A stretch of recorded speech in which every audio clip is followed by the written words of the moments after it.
Welcome back to Assassin's Creed Rebellion. We finished the main story, and now I figured what I'll do is I'll start looking at the story of the Helix Rift events. You'll see we actually have one active right now, Horacio's Retribution. Now, I think I've explained these in the past. You'll see up there at the very top of the screen, we have this little item called Helix Rift tokens. You can only hold... Well, you can hold over 100, but there's a daily cap, if you will, of 100. So, like, you'll regenerate up to 100. You can buy more and collect more than 100 through either the cash shop currency, the Rift token, or not the Rift tokens, the Helix credits, or by these other events called Animus Challenges. This one didn't. This one offered a special DNA synchronization token for this event. Others will actually offer the Helix Rift token, so you can actually have more than 100. You can see I have more than 100, and that's what I get them from saving them. Generally, I don't really need to do this event because I already have Horatio, and what we'll do is, before we even get to this entire event, when I look at this event, we'll go over it here in detail. You'll see there's multiple different levels to this event. Novice, Adept, Expert Master, and Grandmaster. Those are the level your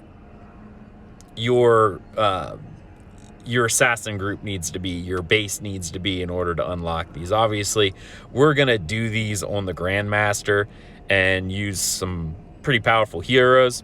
The other thing to take note of is most of these events actually take place outside the timeline of Assassin's Creed Rebellion. So I would almost say these are non-canonical events, and yet sometimes they are canonical events. Like, they are events that would happen prior to certain games. Like, you'll see there's ones later on that we'll talk about where we get to visit Egypt, which would be from Origins, or you get to see areas from Odyssey, and also from Valhalla. Obviously, they are years separated from the events of 15th century Spain.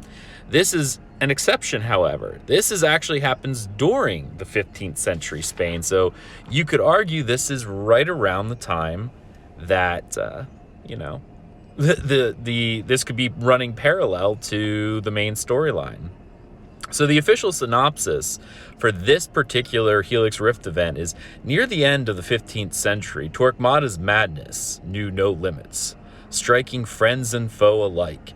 Caught in the middle of the Inquisition atrocities was the virtuous knight hospitaller of Rhodes, Horacio de Heredia, whose noble family still lived in Spain. When his parents sided with other honorable noble families that refused to support Torquemada's abuse of authority, they were all accused of heresy and executed. Getting wind of the situation, Horatio abandoned his order to embark on a journey to avenge his bloodline and all those who suffered at the hands of the Inquisition. As Horatio sets foot back into his motherland and heads to his family estate, the Spanish assassins decided to approach him. So that is the story of Horatio. Now, I do actually want to talk about Horatio. He is an interesting hero. You'll actually see, I already have him, which is why I don't really do a whole lot of this. He's also all geared out in all tier 5. He's a very interesting tank unit. He's got some really good stats on him. His skills are so-so.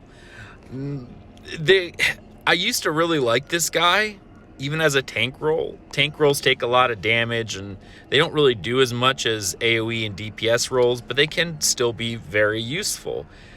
His skills tended to get a little bit shadowed by some of the later heroes. So while I really like the look of this guy, he can't compete with some of the legendary heroes and some of even the other epic heroes.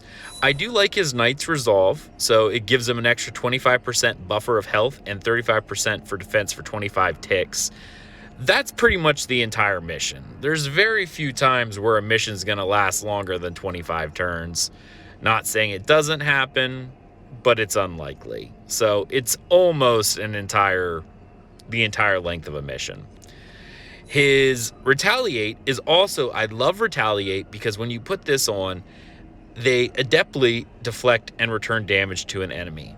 So when the enemy strikes, they'll actually block a little bit of the damage and reflect it back at them. So it's really neat. You know, so they reduce the damage by 20% and reflect 150% of incoming damage for the next 4 enemy strikes. So that's, I love Retaliate. It's just a nice way of whittling down an enemy's health. Stunning Blow. I generally like Stunning Blows because they do a lot of damage and they do stun for a certain period of time, which can be very helpful. I don't know. It feels average. I guess that's the best way to look at it. He does have some passive skills. This Last Stand is really, really cool. When he gets low on health, he reduces all incoming damage by 50% when he's under 30% health. Very helpful for just trying to get that last little bit out of him. So Horacio de Heredia was a heroic and beloved knight hospitaller of Rhodes during the Renaissance, descended from Spanish nobility. He was regarded as one of the most virtuous men of his order. During Torquemada's rise to power, Horacio's noble house refused to support what they saw as an inexcusable abuse of authority by the Inquisition. Not to be trifled with, Torquemada used his influence over the king and queen to have his family branded as heretics and executed. Outraged and heartbroken by the news, Horacio decided to abandon the Knights Hospitaller in Rhodes and to return home to avenge them. Getting wind of Horacio's return to the country, the Spanish assassins approached him and invited him to join them in their fight against the Inquisition. While working with the Brotherhood, Horacio was invaluable to the cause. His upbringing, garb, and knowledge of Templar lore allowed him to infiltrate many locations without suspicion, posing as a Templar knight. Likewise, his amazing armor and two-handed sword prowess made him a bulwark in combat. He is very good. You'll see with that tank roll, it's maxed out. He's very strong in that area. So, anyway, that is Horacio. That's who you will be fighting for. Obviously, if you're not used to seeing this, this is very similar to most battle passes. As you gain these little DNA data fragments from the Helix Rift event, they unlock different rewards on this train, or on this track, not train. And some of them can be very helpful. These are used to make legendary items. I have a ton of them, but early on they're very hard to get. And you can also get some really good armor and weapons starting out for this guy. You see there's tier 4 and tier 3 armor in here. Especially starting out, it's a free way of getting it. These are also fantastic. These crafting materials, again, very rare and are needed to make the tier 5 materials for the specific roles. This one is used to make all tank gear. You can see I don't have many of those. So anyway, back to the event. We're going to go ahead and do the very first in chapter 1, which is Home Sweet Home. Horacio de Heredia's strength would be a great addition to our cause. We must earn his trust by joining his fight against those responsible for his family's execution. The Heredia estate has since been claimed by one of Torquemada's sergeants. As a first step, we will help Horacio reclaim his ancestral home from the Inquisition's grasp. You have to do each mission in order. And the other thing that's actually very different about this is you actually have to, before you can even start a mission, you have to meet the team requirements. You can't send anyone with a lower power level or a different role like you can in the main storyline mission. You also see there are bonuses to having certain people in here. I feel like they rotate these because they're definitely not canonical. Like, there's no reason why Aya from Origins, I believe, and Ivor from Valhalla, being many centuries removed from 15th century Spain, would be here. So you're going to have to spend a little bit of disbelief, but I will put them in my party in order to get the bonus. And I'm going to actually use my favorite hero, Jean Delacroix, because he's just an amazing hero. Maybe I'll talk about him at some point in the future, but he is absolutely fantastic. I may have even talked about him in a previous video, who knows. But he is pretty much my go-to guy for everything, and he's who I'm going to use pretty much to beat this mission, because he's just so powerful of a character.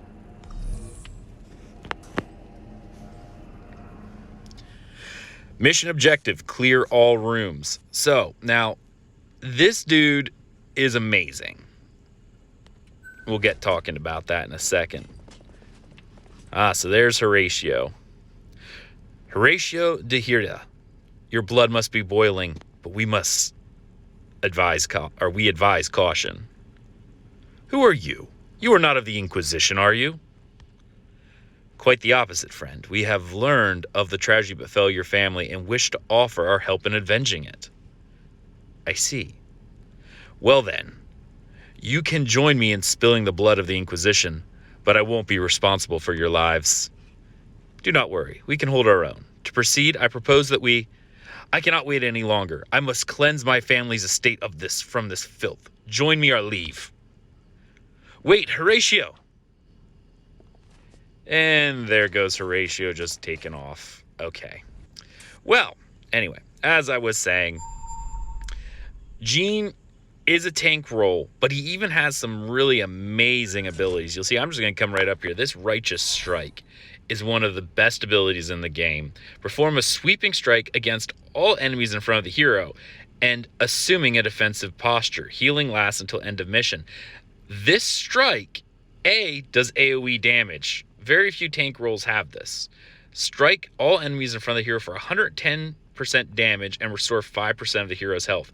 Every time I hit with this, I get 5% of my health back. 25% chance to restore 10% over 10 ticks, so adds a healing over time. So he's going to strike me a few times. See, that green health came right back. It makes it so hard for this guy to die. He also has this emergency button, which I'll hold, Holy Resolution. Use faith and absolute mastery of one's body to heal wounds. Restores 50% health and increases defense by 25% for 12 ticks. Again, very long time. A lot of times till the very end of a mission, but we'll see. I got the surprise attack, so I got an attack bonus, and you'll see he tears through enemies like they're just wet paper towels. Now, he does have a weakness, however. He is a tank role, therefore he has absolutely no acrobatic ability whatsoever. He has a 5% chance, and if you do fail any of those things, which I'm sure you'll see me fail here in a little bit, it tends to do a couple things. It actually hurts a person, they take raw damage, and they often get a debuff. I believe if it's... well, we'll find out here pretty soon. I believe if it's like an acrobatic feat, it's the exhausted trait, and therefore you lose some defense. Oh, there's Horatio. Wheeze. Friends, I fear I might have been a bit reckless. I should have waited for you. But even if it kills me, I must still bring justice to those responsible for my family's massacre. Don't be a fool, Horatio. You are severely wounded and in no shape to continue. We will take care of you, and while you rest, we will find out who is responsible, and we will track them for you. You have the word of the Assassin Brotherhood. They will receive retribution. Clearing of all rooms. Mission complete. So that is the first mission of the Horatio's Retribution Home Sweet Home. There, we got our reward. And there you see those little green little whatever they are, the what are they called? Data nodes. Those are fantastic because they do allow you to claim those better rewards along the track. All right.